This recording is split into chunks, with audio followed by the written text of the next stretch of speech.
Ne faites plus un seul geste, sa vision est basée sur le mouvement. Voilà une phrase mythique du film Jurassic Park qui aura fait couler beaucoup d'encre auprès des fans de la saga et des fans de dinosaures. Est-ce que c'est vrai que la vision du tyrannosaure était basée sur le mouvement? Alors évidemment, la réponse qui ressort toujours, c'est « on ne le saura probablement jamais puisque les yeux, ça ne fossilise pas ». Mais ce que la paléoneurologie, c'est-à-dire l'étude des cerveaux fossiles, tente à montrer, c'est en réalité l'opposé.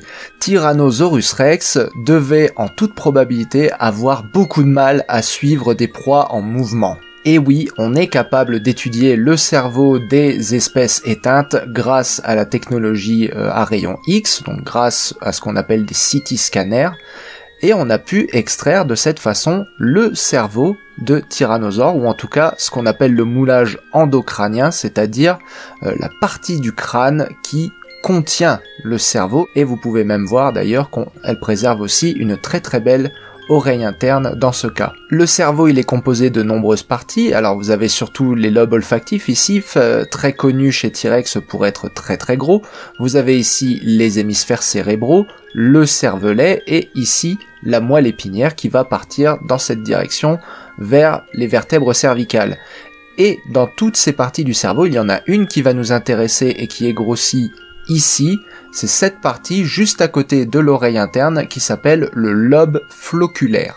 Le lobe flocculaire, c'est une fosse de la cavité endocrânienne qui contient un lobe du cervelet du même nom qui lui-même joue un rôle important dans la stabilisation du regard quand une proie est en mouvement. C'est-à-dire que quand une proie court, ce lobe flocculaire joue un rôle important dans le fait que le prédateur puisse traquer cette proie, donc suivre une proie en mouvement. Et chez la plupart des prédateurs, comme ce Vélociraptor ici à gauche ou cet Allosaure ici à droite, on peut voir que le lobe flocculaire est très très développé, on voit même ce lobe passer au travers du canal antérieur de l'oreille interne.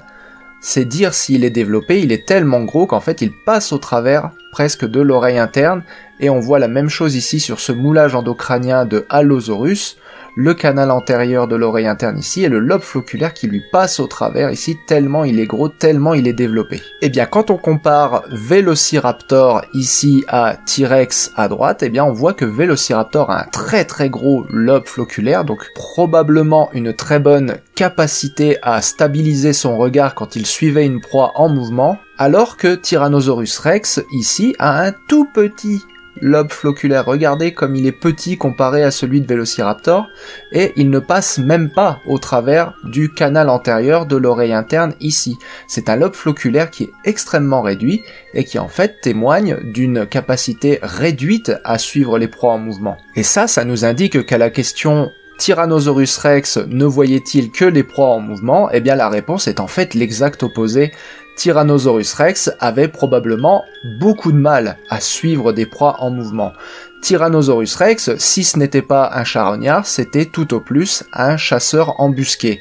Contrairement à d'autres espèces qui allaient suivre leur proie pendant plusieurs kilomètres jusqu'à ce qu'elle s'effondre d'épuisement, Tyrannosaurus rex optait plus certainement pour une stratégie consistant en une morsure titanesque de puissance et la proie s'effondre. En tout cas, nous avons bel et bien la réponse. Sa vision était-elle basée sur le mouvement? La réponse est probablement non, et même probablement complètement l'opposé. Il aurait probablement eu beaucoup plus de mal à vous voir si vous aviez été en train de vous échapper. Et le final du film qu'on accuse un peu vite d'être un Deus Ex Machina n'en est en fait pas un, c'est en réalité Tyrannosaurus rex qui fait ce qu'il sait faire le mieux, chasser à l'affût.